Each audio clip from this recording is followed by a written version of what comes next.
Hello students, welcome to lecture card.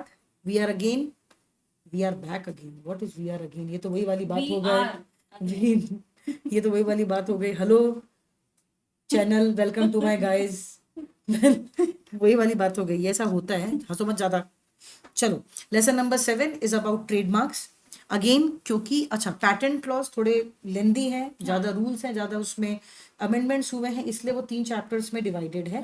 But if you look at the other chapters या other intellectual property rights, relatively simple है, procedure simple है और short crisp है, छोटे हैं। ठीक है, हाँ बहुत इन्वेंशन है और उसमें बहुत सारे क्रूशियल स्टेप्स भी हैं, इसीलिए पैटर्न्स 3 चैप्टर्स में डिवाइडेड है।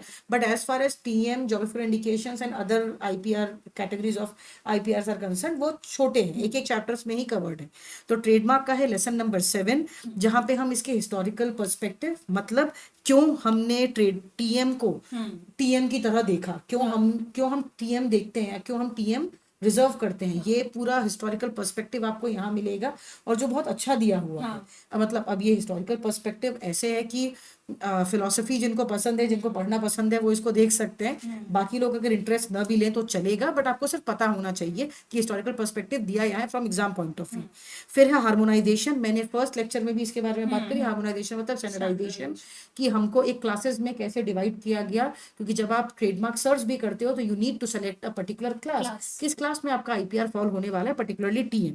सो वी हैव ट्रेडमार्क रूल्स। अभी देखो डिफरेंस, देखो पैटेंट में बहुत सारे डेवलपमेंट थे, बहुत सारे अमेंडमेंट्स थे, बहुत सारे रूल्स के टाइप्स थे। इसमें एक है 2017 पर्टिकुलरली जो दिया हुआ है। Then we have concept of sound trademark, मतलब जैसे जिंगल्स वगैरह था। कल भी हमने इस पे शायद डिस्कशन किया था क्या, हम केबिन में जब थे। तो वी हैव डिस्कस जैसे टा टा टा टा टा टा। Now immediately after listening to the tune आपको समझ में आ जाता है कि ये ट्यून किसको बिलोंग करती है। मैंने अपने पूरे दिमाग में पूरी धुन खत्म की। Very good. Concept of sound trademarks introduced. Objects of the trademarks law. अब कोई भी लॉ आता है तो किसी ना किसी ऑब्जेक्ट के साथ बनाया जाता है। ये ऐसा तो है नहीं कि चलो आओ आज बैठ के कोई एक्ट बनाए, बॉटल को तोड़ दे एक्ट, ऐसा तो कोई एक्ट है नहीं, कोई ऑब्जेक्ट के साथ ही बनाया गया होगा। तो जो ऑब्जेक्ट है वो इसके अंदर कवर्ड है। तो अब टाइप, ट्रेडमार्क्स के टाइप क्या होंगे, कैसे कैसे उन्हें प्रोटेक्शन मिलेगा, अभी मैंने बताया था।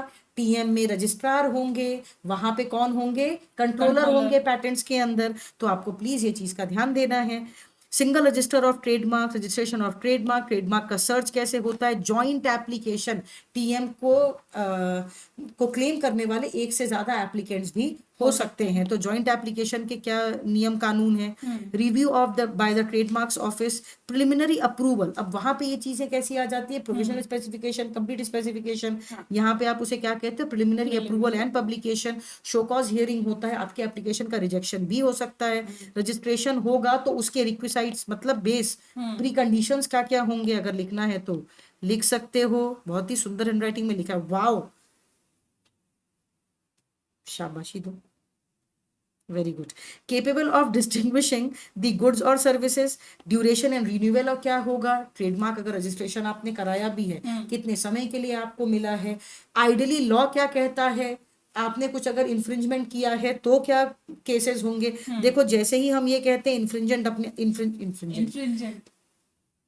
इन्फ्रिंजमेंट अपने आप क्या हो जाता है, स्कोप में आ जाता है। जब फ्रिज के अंदर कोई एंट चली जाती है तो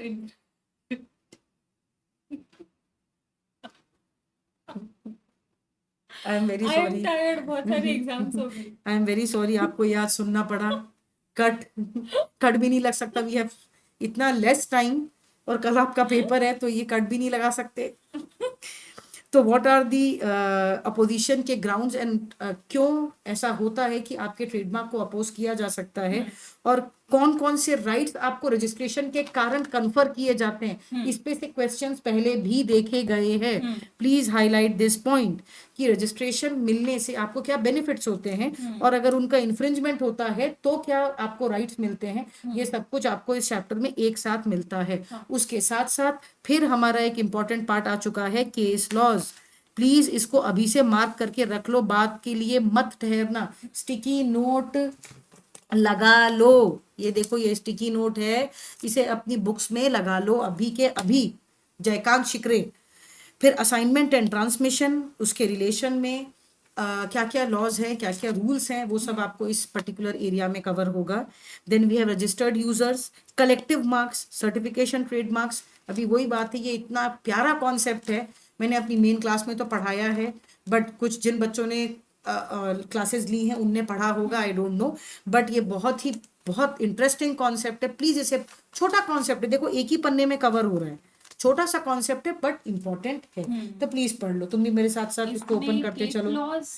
भर भर के दिए हैं, स्टारबक्स वगैरह के भी तुम्हें इसमें केस लॉस देखने मिलेंगे। शॉप में आ गई हूँ इंटिमिडेट हो चुकी है ये ऑलरेडी। यहाँ पर, एक मोटा बंच है, एक सेकंड, हाँ मैं पेज मतलब 278 से चालू हो गया है। 299 तक केस लॉस और भरे उसके पड़े हैं। बाद भी यहाँ चल ही रहे हैं, करेक्ट, आगे भी हैं, आगे भी हैं, केस लॉज ही है। और बीच बीच में अलग दिए हुए हैं। तो कोई भी केस लॉ अगर ट्रेडमार्क से पूछ रहा है तो सबसे पहले यहाँ जाके देखो। ये चैप्टर 50% केस लॉज है। हाँ 278 पेज से लेके 299 तक मेजरली बहुत सारे केस हाँ। लॉस कवर्ड है, तो इसको मजाक मस्ती में नहीं लेना है।